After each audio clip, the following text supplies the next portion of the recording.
Quiz and ഫാക്സിൻ്റെ പുതിയൊരു വീഡിയോയിലേക്ക് എല്ലാവർക്കും സ്വാഗതം. ഇന്നത്തെ നമ്മുടെ വീഡിയോ 2026 ബഷീർ ദിനവുമായി ബന്ധപ്പെട്ട് ക്വിസ് മത്സരത്തിൽ ചോദിക്കാൻ സാധ്യതയുള്ള ഏറ്റവും പ്രധാനപ്പെട്ട ചോദ്യങ്ങൾ ഡിസ്കസ് ചെയ്യുന്ന വീഡിയോ ആണ്. നമുക്കുടൻ തന്നെ വീഡിയോയിലേക്ക് കടക്കാം.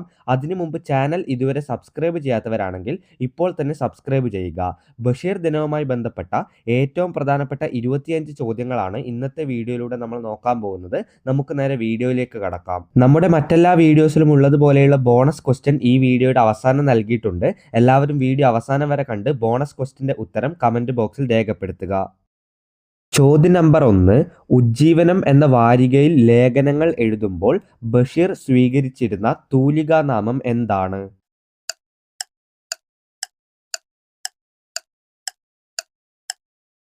ഉത്തരം പ്രഭ. ഇത് നമ്മുടെ ഇന്നലത്തെ വീഡിയോയിൽ പറഞ്ഞ ചോദ്യം തന്നെയാണ്. പക്ഷേ ഇന്നലത്തെ വീഡിയോയിൽ ആ ഒരു ചോദ്യത്തിൻ്റെ ഉത്തരം തെറ്റായിട്ടായിരുന്നു ഉണ്ടായിരുന്നത്. അതുകൊണ്ടാണ് ഇപ്പോൾ തിരുത്തുന്നത്. ഈ ഒരു ചോദ്യത്തിൻ്റെ ഉത്തരം പ്രഭ എന്നാണ്. ഉജ്ജീവനം എന്ന വാരികയിൽ ലേഖനങ്ങൾ എഴുതിക്കൊണ്ടിരുന്നപ്പോൾ അദ്ദേഹം സ്വീകരിച്ചിരുന്ന തൂലികാനാമം പ്രഭ എന്നായിരുന്നു. രണ്ടാമത്തെ ചോദ്യം. പ്രേമലേഖനം എന്ന കഥയെ ചലച്ചിത്രമാക്കിയ സംവിധായകൻ ആരാണ്?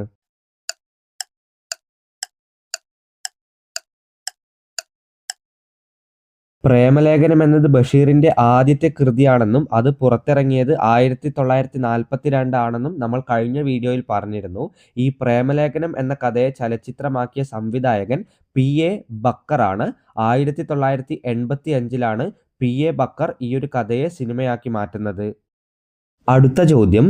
ചോദ്യോത്തരങ്ങളായി ബഷീർ എഴുതിയ പുസ്തകം ഏതാണ്? ചോദ്യവും ഉത്തരവും ആ ഒരു മാതൃകയിൽ ബഷീർ എഴുതിയ പുസ്തകം ഏത്?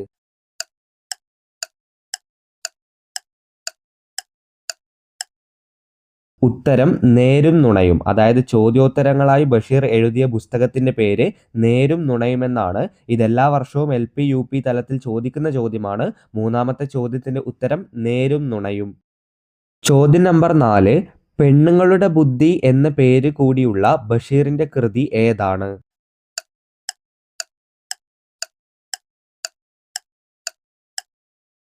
ബഷീറിൻ്റെ ഏറ്റവും ഫേമസ് ആയി നമുക്ക് കണക്കാക്കാൻ പറ്റുന്ന ഒരു കൃതിയായ പാത്തുമ്മയുടെ ആട് എന്ന കൃതിക്കാണ് പെണ്ണുങ്ങളുടെ ബുദ്ധി എന്നുകൂടി പേരുള്ളത്. ചോദ്യത്തിൻ്റെ ഉത്തരം പാത്തുമ്മയുടെ ആട്. അഞ്ചാമത്തെ ചോദ്യം. ബഷീർ വിവാഹിതനായ വർഷം ഏതാണ്?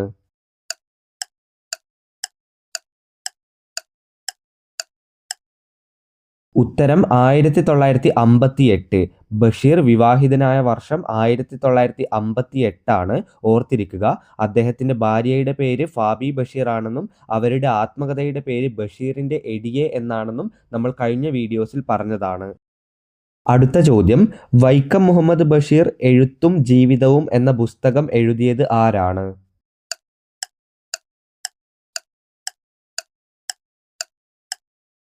ഉത്തരം EM അഷറഫ്. EM അഷറഫാണ് വൈക്കം മുഹമ്മദ് ബഷീർ എഴുത്തും ജീവിതവും എന്ന പുസ്തകം എഴുതിയിരിക്കുന്നത്. ആറാമത്തെ ചോദ്യത്തിൻ്റെ ഉത്തരം EM അഷറഫ്. ചോദ്യം നമ്പർ 7. ആകാശമിട്ടായി കഥാപാത്രമായി വരുന്ന ബഷീറിൻ്റെ നോവൽ ഏതാണ്?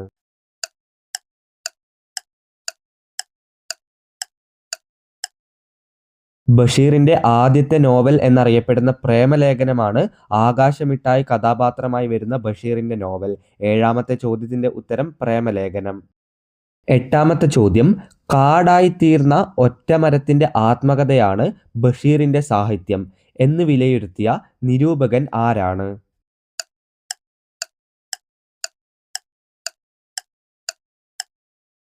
ഉത്തരം MN വിജയൻ. അതായത് കാടായിത്തീർന്ന ഒറ്റമരത്തിൻ്റെ ആത്മകഥയാണ് ബഷീറിൻ്റെ സാഹിത്യം എന്ന് വിലയിരുത്തിയ നിരൂപകനാണ് MN വിജയൻ. ഒൻപതാമത്തെ ചോദ്യം. ഓർമ്മയുടെ അറകൾ ആരുടെ ആത്മകഥയാണ്? ഓർമ്മയുടെ അറകൾ ആരുടെ ആത്മകഥ?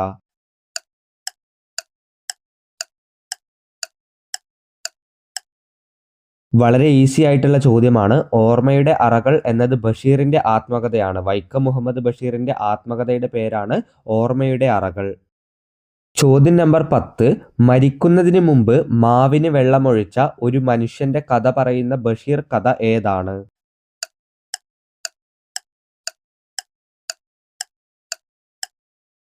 ഇത് പലപ്പോഴും ചോദിച്ച് കാണുന്ന ക്വസ്റ്റ്യനാണ്. ഉത്തരം തേന്മാവ്.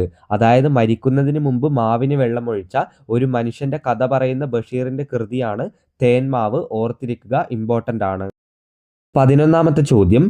ഞാനും നീയും എന്ന യാഥാർത്ഥ്യത്തിൽ നിന്ന് അവസാനം നീ മാത്രമായി അവശേഷിക്കുവാൻ പോവുകയാണ്. നീ മാത്രം.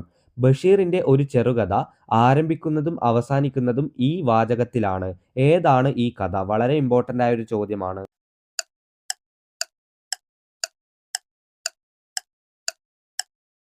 ഉത്തരം അനർഘ നിമിഷം. നമ്മളിപ്പോൾ പറഞ്ഞ ഈ ഒരു കോട്ട്, അതായത് ഞാനും നീയും എന്ന യാഥാർത്ഥ്യത്തിൽ നിന്ന് അവസാനം നീ മാത്രമായി അവശേഷിക്കുവാൻ പോവുകയാണ്. നീ മാത്രം. ബഷീറിന്റെ ഒരു ചെറുകഥ ആരംഭിക്കുന്നതും അവസാനിക്കുന്നതും ഈ വാചകത്തിലാണ്. ആ ചെറുകഥ വളരെ ഇമ്പോർട്ടൻ്റ് ആണ്. ഉത്തരം അനർഘ നിമിഷം. 12ാമത്തെ ചോദ്യം. മമ്മൂട്ടിക്ക് ദേശീയ അവാർഡ് നേടിക്കൊടുത്ത ബഷീർ കൃതിയുടെ ചലച്ചിത്രാവിഷ്കാരം ഏതാണ്?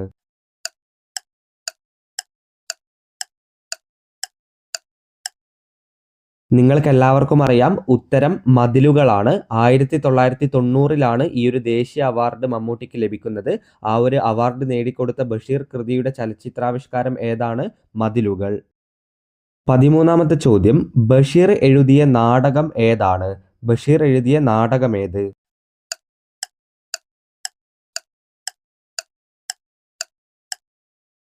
എല്ലാ വർഷവും ചോദിച്ചു കാണുന്നൊരു ചോദ്യമാണിത്. ബഷീർ എഴുതിയ നാടകത്തിൻ്റെ പേര് കഥാബീജം എന്നാണ്.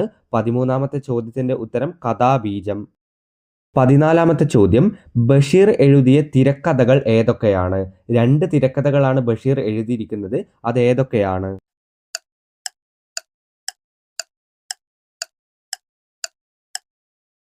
ഉത്തരം ഭാർഗവീ നിലയം. 1964-ലാണിത്. അതുപോലെ തന്നെ ബാല്യകാലസഖി 1967. ബഷീർ എഴുതിയ തിരക്കഥകൾ: ഒന്നാമത്തത് ഭാർഗവീ നിലയം, രണ്ടാമത്തത് ബാല്യകാലസഖി. 15ാമത്തെ ചോദ്യം.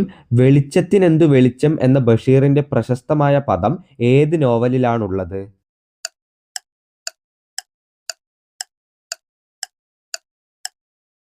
ഉത്തരം എന്റുപ്പാപ്പാക്കൊരു ആനയുണ്ടാർന്ന്. ഈ ഒരു നോവലിലാണ് വെളിച്ചത്തിനെന്തു വെളിച്ചം എന്ന ബഷീറിന്റെ പ്രശസ്തമായ പദം ഉള്ളത്. 16ാമത്തെ ചോദ്യം. ബഷീറിനെക്കുറിച്ച് എൻ്റെ ബഷീർ എന്ന ഗ്രന്ഥം രചിച്ചത് ആരാണ്?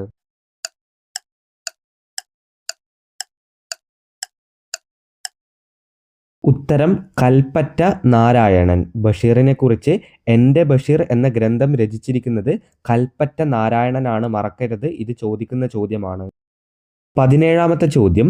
ബഷീറിന്റെ ബാലസാഹിത്യ കൃതി ഏതാണ്? ഇതും എല്ലാ വർഷവും ചോദിക്കുന്ന ചോദ്യമാണ്.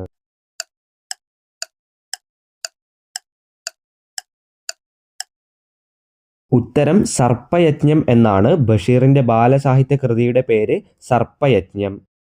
അടുത്ത ചോദ്യം. ബഷീറിന്റെ മരണശേഷം പ്രസിദ്ധീകരിച്ച നോവൽ ഏത്?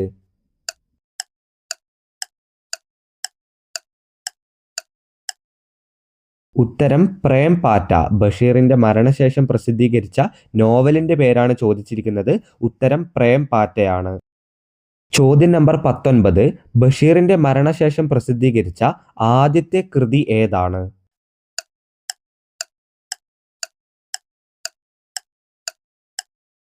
ഉത്തരം യാ ഇലാഹി. ബഷീറിന്റെ മരണശേഷം പ്രസിദ്ധീകരിച്ച ആദ്യത്തെ കൃതിയാണ് യാ ഇലാഹി. ആദ്യത്തെ നോവൽ ഏതാണ്? പ്രേം പാറ്റ. ഇത് രണ്ടും മാറിപ്പോവരുത്. ഈ കുട്ടികൾക്ക് കൺഫ്യൂഷൻ ഉണ്ടാക്കാൻ വേണ്ടി എപ്പോഴും ചോദിക്കുന്ന ചോദ്യമാണ്. ബഷീറിന്റെ മരണശേഷം പ്രസിദ്ധീകരിച്ച ആദ്യത്തെ കൃതി യാ ഇലാഹിയാണ്. ആദ്യത്തെ നോവൽ പ്രേം പാറ്റയുമാണ്. 20ാമത്തെ ചോദ്യം. സാഹിത്യലോകത്ത് ഏറെ വിമർശനങ്ങൾ ഉണ്ടാക്കിയ ബഷീർ കൃതി ഏതാണ്?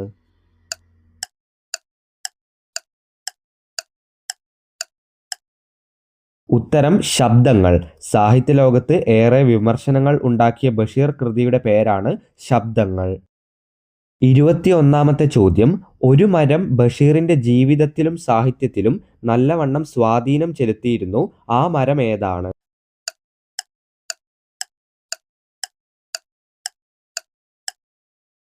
ഉത്തരം നിങ്ങൾക്കെല്ലാവർക്കും അറിയാം. മാംഗോസ്റ്റിൻ എന്നാണ് ആ മരം. അതായത് ബഷീറിന്റെ ജീവിതത്തിലും സാഹിത്യത്തിലും സ്വാധീനം ചെലുത്തിയിരുന്നു എന്ന് പറയുന്ന മരം മാംഗോസ്റ്റിൻ മരമാണ്.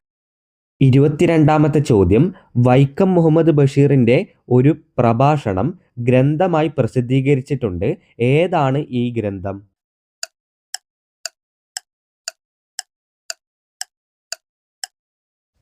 ഉത്തരം ചെവി ഓർക്കുക അന്തിമ കാഹളം. ബഷീറിൻ്റെ ഒരു പ്രഭാഷണം ഗ്രന്ഥമായി പ്രസിദ്ധീകരിച്ചിട്ടുണ്ട്. ആ ഗ്രന്ഥത്തിൻ്റെ പേരാണ് പറഞ്ഞത്. ചെവി ഓർക്കുക അന്തിമ കാഹളം. ഓർത്തിരിക്കുക, ഇത് ഇമ്പോർട്ടൻ്റ് ആയ ചോദ്യമാണ്. അടുത്ത ചോദ്യം, ഗാന്ധിജിക്കൊപ്പം ബഷീർ പങ്കെടുത്ത സമരം ഏതാണ്?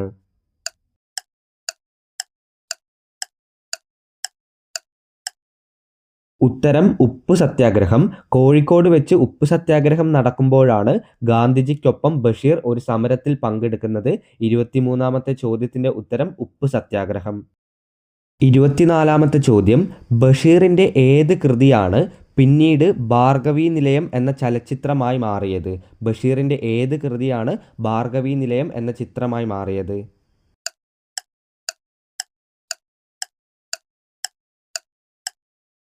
ഉത്തരം നീലവെളിച്ചം. ബഷീറിൻ്റെ നീലവെളിച്ചം എന്ന കഥയാണ് പിന്നീട് ഭാർഗവീ നിലയം എന്ന ചലച്ചിത്രമായി മാറിയത്. അതിൻ്റെ ഈ ഒരു ഭാർഗവീ നിലയം എന്ന ചലച്ചിത്രത്തിൻ്റെ തിരക്കഥ എഴുതിയിരിക്കുന്നതും ബഷീറാണ് എന്ന് ഓർത്തിരിക്കുക. അടുത്ത ചോദ്യത്തിലേക്ക് കടക്കുന്നതിന് മുമ്പ് ക്വിസ് ആൻഡ് ഫാക്ട്സിൻ്റെ വാട്സപ്പ് ഗ്രൂപ്പിനെ പരിചയപ്പെടുത്തുകയാണ്. ജോയിൻ ചെയ്തിട്ടില്ലാത്തവർ ഇപ്പോൾ തന്നെ ജോയിൻ ചെയ്യുക. ലിങ്ക് താഴെ ഡിസ്ക്രിപ്ഷൻ ബോക്സിൽ നൽകിയിട്ടുണ്ട്.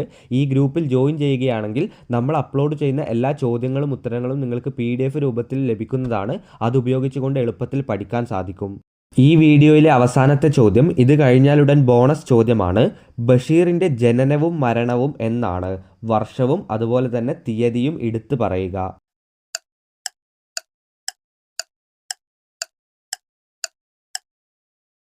ബഷീറിൻ്റെ ജനനം 1908 ജനുവരി 21-ാം തീയതിയാണ്. അതുപോലെ തന്നെ ബഷീർ അന്തരിച്ചത് 1994 ജൂലൈ 5-ാം തീയതി. ഈ 2 തീയതിയും ഓർത്തിരിക്കുക, വളരെ ഇമ്പോർട്ടൻ്റ് ആണ്. നിങ്ങളെല്ലാവരും കാത്തിരുന്ന ഈ ഒരു വീഡിയോയിലെ ബോണസ് ചോദ്യത്തിലേക്ക് കടക്കുന്നു. നമുക്കറിയാവുന്നതുപോലെ തന്നെ ബഷീർ അറിയപ്പെടുന്നത് ബേപ്പൂർ സുൽത്താൻ എന്നാണ്. അപ്പോൾ അതിലെ ഈ ബേപ്പൂർ എന്ന് പറയുന്ന സ്ഥലം കേരളത്തിലെ ഏത് ജില്ലയിലാണ് സ്ഥിതി ചെയ്യുന്നത്? ഉത്തരം അറിയുന്ന എല്ലാവരും കമൻറ്റ് ബോക്സിൽ ഉത്തരം രേഖപ്പെടുത്തുക. ഉത്തരത്തിൻ്റെ കൂടെ നിങ്ങളുടെ പേര് കൂടി രേഖപ്പെടുത്താൻ മറക്കരുത്. എന്നാൽ മാത്രമേ നിങ്ങൾ ആരാണെന്ന് മനസ്സിലാവുകയുള്ളൂ. ഈ ഒരു ചോദ്യത്തിൻ്റെ ഉത്തരവും വിന്നറിനെ നമ്മൾ അടുത്ത വീഡിയോയിൽ പ്രഖ്യാപിക്കുന്നതാണ്. അപ്പോൾ നമുക്ക് നമ്മുടെ കഴിഞ്ഞ വീഡിയോയിലെ ബോണസ് ചോദ്യത്തിൻ്റെ ഉത്തരവും വിന്നേഴ്സും ആരൊക്കെയാണെന്ന് നോക്കാം. നമ്മുടെ കഴിഞ്ഞ വീഡിയോയിലെ ബോണസ് ചോദ്യം ഇതായിരുന്നു: ഭാർഗവീ നിലയം എന്ന ചിത്രത്തിൻ്റെ സംവിധാനം ആരാണ്? ഉത്തരം എ വിൻസെൻ്റ് എന്നാണ്. ഈ ഒരു ചിത്രമാണ് നമ്മൾ തൊട്ട് മുമ്പ് ബഷീർ തിരക്കഥ എഴുതിയിരുന്നു എന്ന് പറഞ്ഞ ചിത്രം. ഓക്കെ, ഇനി നമുക്ക് ആരൊക്കെയാണ് സെലക്ട് ചെയ്യപ്പെട്ട വിന്നേഴ്സ് എന്ന് നോക്കാം. നമ്മുടെ കഴിഞ്ഞ വീഡിയോയിലെ ബോണസ് ചോദ്യത്തിൻ്റെ വിന്നേഴ്സ് സിയ ലക്ഷ്മി എസ്, ആയിഷ, ഇസ ഈമാൻ, അൻമിയ, Shivadev, Sripriya M, Avinash, Shaheem PC, Snigdha R Nair, Muhammad Nahan AP എന്നിവരാണ്. ഇതേപോലെ ഒരു ബോണസ് ക്വസ്റ്റ്യൻ ആണ് നമ്മൾ തൊട്ട് മുമ്പ് പറഞ്ഞിരിക്കുന്നത്. ഉത്തരം അറിയുന്ന എല്ലാവരും കമൻറ്റ് ബോക്സിൽ ഉത്തരം രേഖപ്പെടുത്തുക. അപ്പോൾ ബഷീറുമായി ബന്ധപ്പെട്ട ഈ ഒരു ക്വിസ് വീഡിയോ ഇവിടെ വെച്ച് അവസാനിപ്പിക്കുകയാണ്. നമ്മുടെ വാട്സപ്പ് ഗ്രൂപ്പിൽ ജോയിൻ ചെയ്യാത്തവർ ഇപ്പോൾ തന്നെ ജോയിൻ ചെയ്യുക. നമ്മുടെ തൊട്ട് മുമ്പ് അപ്ലോഡ് ചെയ്തിരിക്കുന്ന ബഷീർ ദിനവുമായി ബന്ധപ്പെട്ട വീഡിയോ കാണാത്തവരാണെങ്കിൽ ഇത് കഴിഞ്ഞ ഉടൻ തന്നെ ആ വീഡിയോ കൂടി പോയി കാണുക. അപ്പോൾ ഈ ഒരു വീഡിയോ അവസാനം വരെ കണ്ടിരുന്ന എല്ലാവർക്കും നന്ദി, നമസ്കാരം. ഇതുപോലെയുള്ള വീഡിയോകൾക്ക് വേണ്ടി ചാനൽ ഇപ്പോൾ തന്നെ സബ്സ്ക്രൈബ് ചെയ്യുക.